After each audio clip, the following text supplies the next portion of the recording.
The early rounds of the playoffs or the finals? Which are more exciting? Let's dive down that rabbit hole.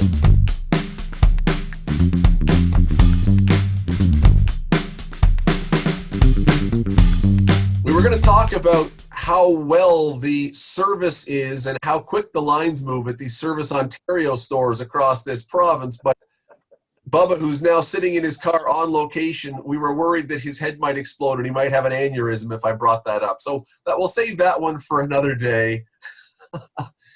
Rick Sanford, early rounds of the playoffs when lots of teams are in, but the parity shouldn't be that close, or the finals when the best teams presumably are still standing and they should be really equal and the competition should be fierce. Which is better?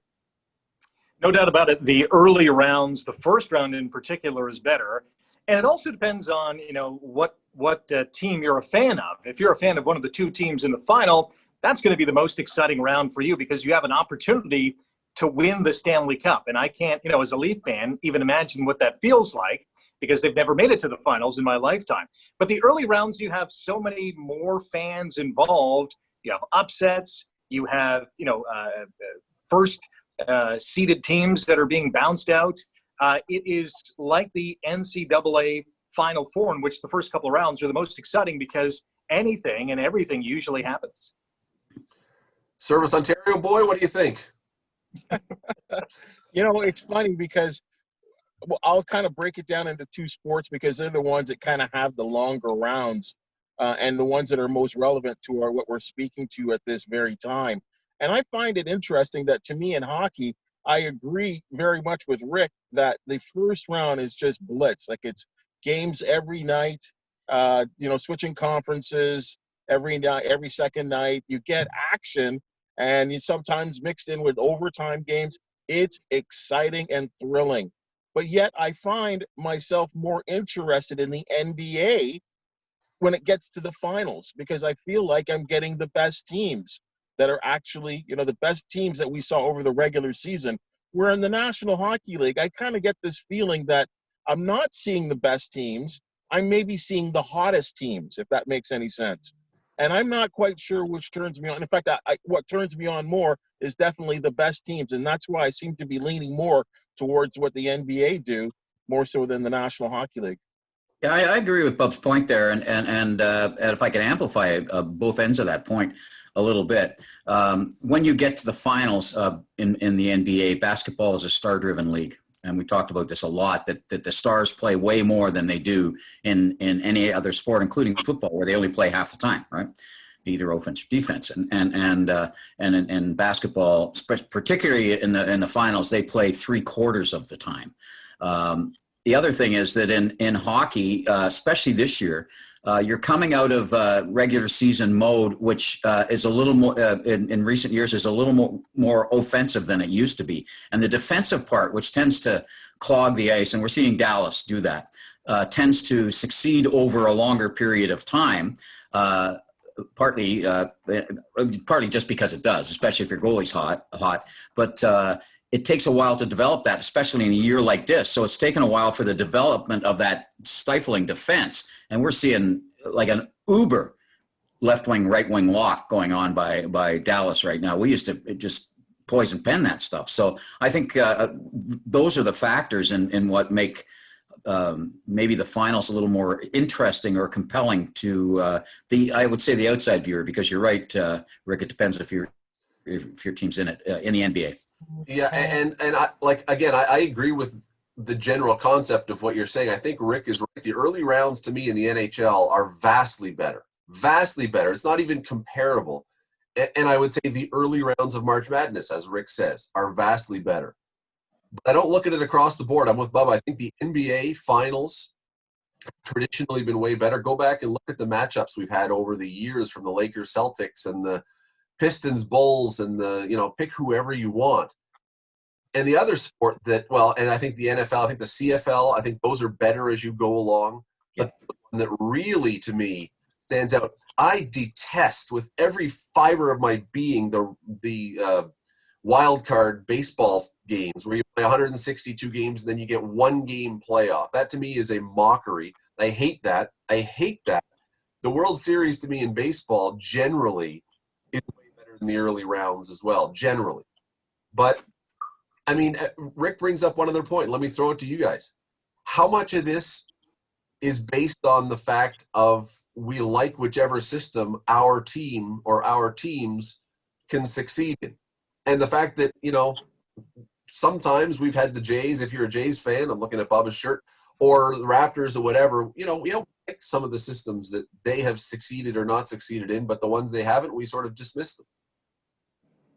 I think if your team is successful with that system, you're going to like it. If they're not, you're going to want them to change and maybe mock or mimic someone else because that system is working. You look at the Maple Leafs, and they're an offensive type team, but you want them to be perhaps more like the Dallas Stars, who rely a little bit more on their defense, but still have that offensive talent, and have a goalie right now who's probably the best on the planet because.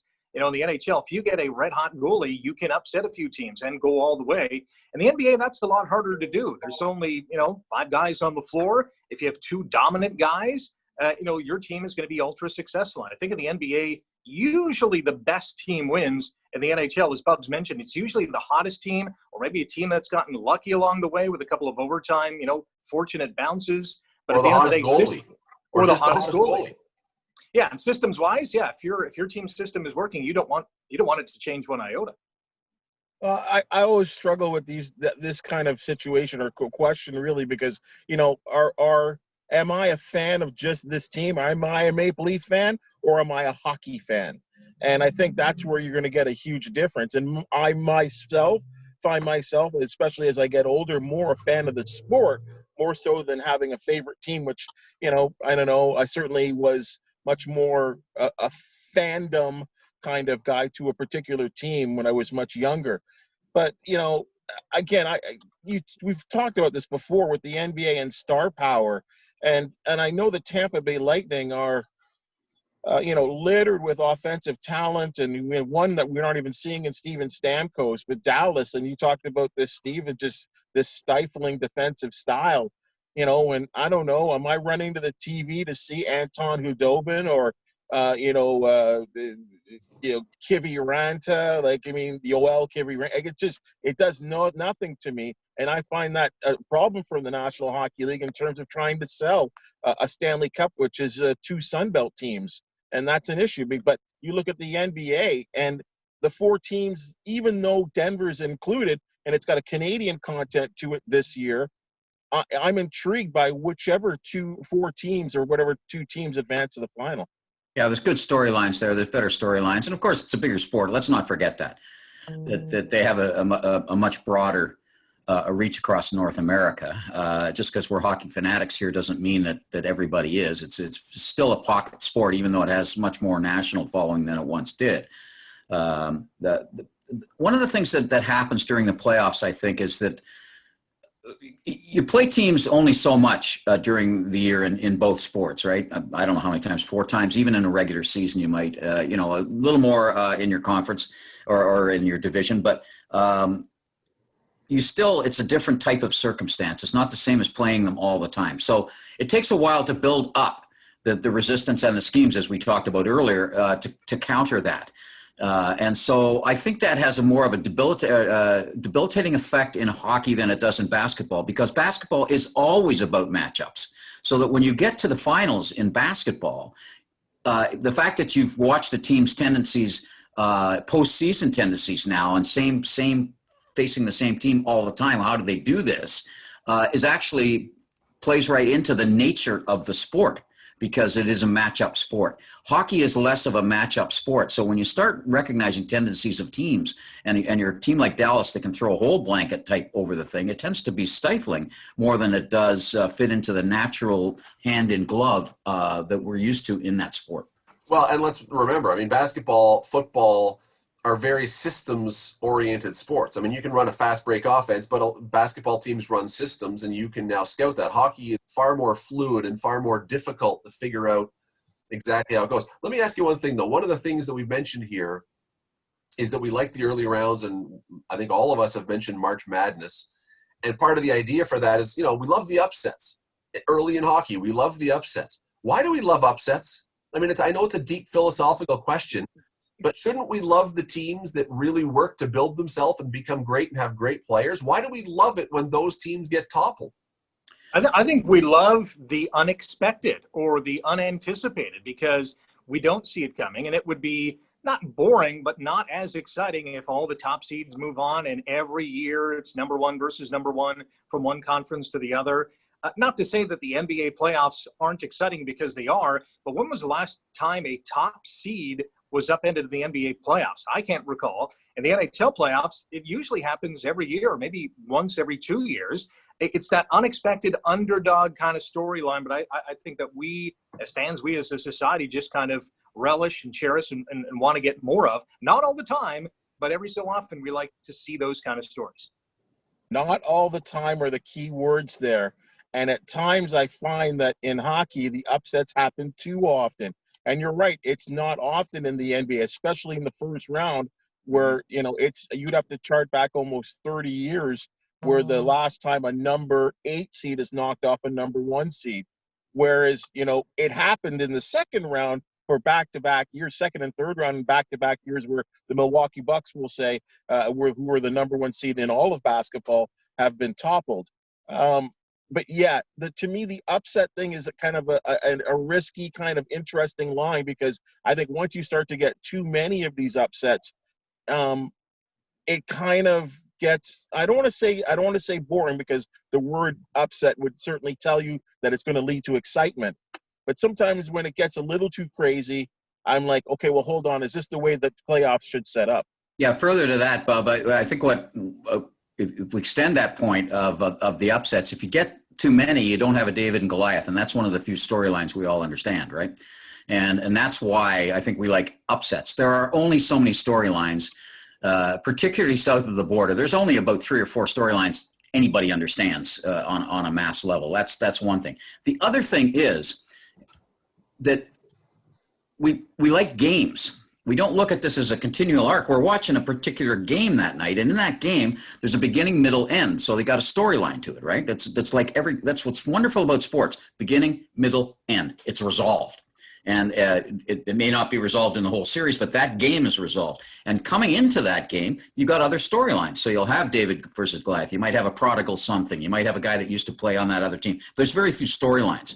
So I think that's a big part of the early round. Particularly, there's something going on there. There's a bunch of David and Goliaths. Even if we don't necessarily know the sport ourselves, we can look at the number 1 versus 8.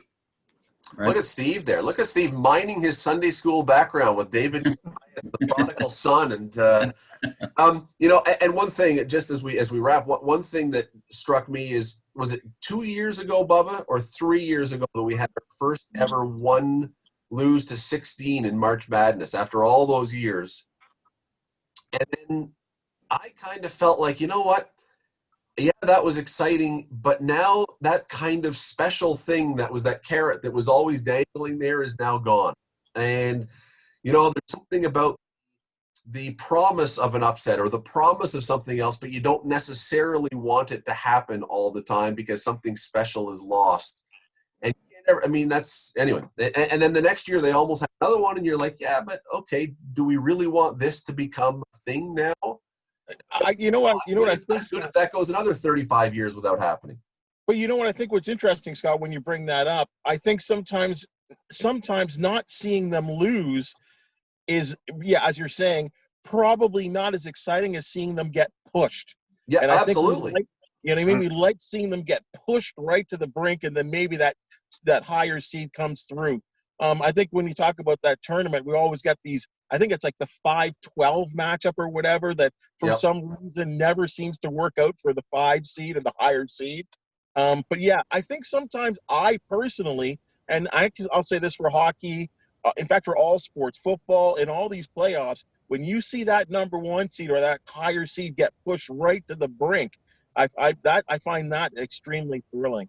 Well, there's a lot more parity coming in college basketball, right? A lot of teams, and part of it's because of the really great schools are a lot of one and done schools, right? Traditionally great ones, and some of the lesser schools are 4-year schools. We will wrap so Bubba can get his magic ticket and get back in line and try and get his health card. If you don't see Bub on CHCH tonight, tomorrow, the next day, send out a search party for him. He's in a Service Ontario office somewhere. Send food, send water, maybe send a Sherpa guide to try and bring him home. It may be a while. How Folks, come I can't get any star power? I can't get any. I'm not getting any love, guys. Should have brought Good Taz enough. Boga with you. If you Thanks. had Taz and Phil standing beside you, you'd be right to the front of the line. Good luck, Bubs.